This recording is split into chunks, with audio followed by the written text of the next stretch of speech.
ફાગણ સુદ બીજ એ દિવસે મહારાજા સમરજીતસિંહ ગાયકવાડ તેમજ વડતાલ લક્ષ્મીનારાયણ ગાદીપતિ અજેન્દ્ર પ્રસાદજીના લાલજી મહારાજ પુષ્પેન્દ્ર પ્રસાદજીના હસ્તે વિઠ્ઠલનાથજીના મંદિરના ગર્ભગૃહના નવીન જીર્ણોદ્ધાર માટેનું ખાતમુહૂર્ત કરવામાં આવ્યું છે।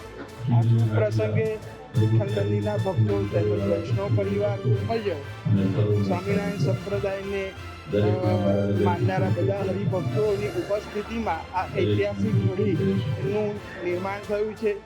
એક આનંદની વાત એ છે કે જ્યારે મંદિરનો દ્વિશતાબ્દી મહોત્સવ ઉજવ્યો હતો ત્યારે પણ ફાગણ સુદ બીજનો દિવસ હતો, જે 200 વર્ષ પૂર્ણ થયા નિમિત્તે થયો અને આજે પણ ફાગણ સુદ બીજ છે કે જ્યારે 13 વર્ષ પછી એટલે કે 213 વર્ષ પછી એના પછીના 13 વર્ષ આ જ બીજના દિવસે મંદિરના ગર્ભગૃહના ખાતમુહૂર્ત આવી છે।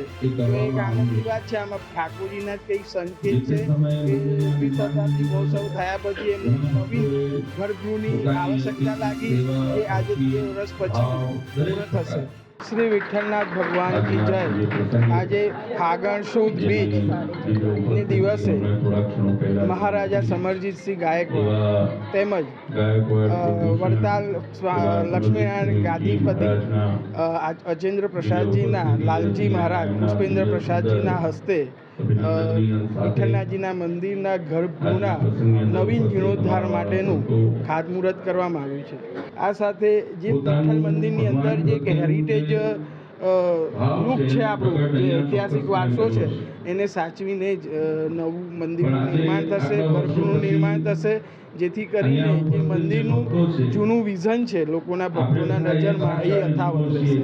આ પ્રસંગે હું આપ સૌ પ્રિન્ટ મીડિયા, ઇલેક્ટ્રિક મીડિયાનો આભાર માનીશ કે આપ મંદિરે પધાર્યા, લાઈવ કવરેજ બતાવ્યું, જેને લીધે જે ભક્તો મંદિરમાં નથી આવી શક્યા એ લોકોને ઘરે બેઠા ભગવાનના દર્શન કરાયા અને આ ઐતિહાસિક ક્ષણનો લાભ લેવાની તક તમારા લીધે મળી। તો આવો ને આવો સાથ સહકાર આપ આગળ પણ આપતા રહેજો અને આપણા મંદિરની કીર્તિ જે વધી રહી છે એમાં આપનો પણ સાથ સહકાર ઉત્તમ છે, એ માટે હું આપ સૌનો આભાર માનું છું। अब खबरों से लगातार अपडेट रहना हुआ आसान। BRG न्यूज आपके मोबाइल स्क्रीन पर आज ही BRG न्यूज की mobile app Google play store और ऐप स्टोर से डाउनलोड करें और खबरों से लगातार जुड़े रहें।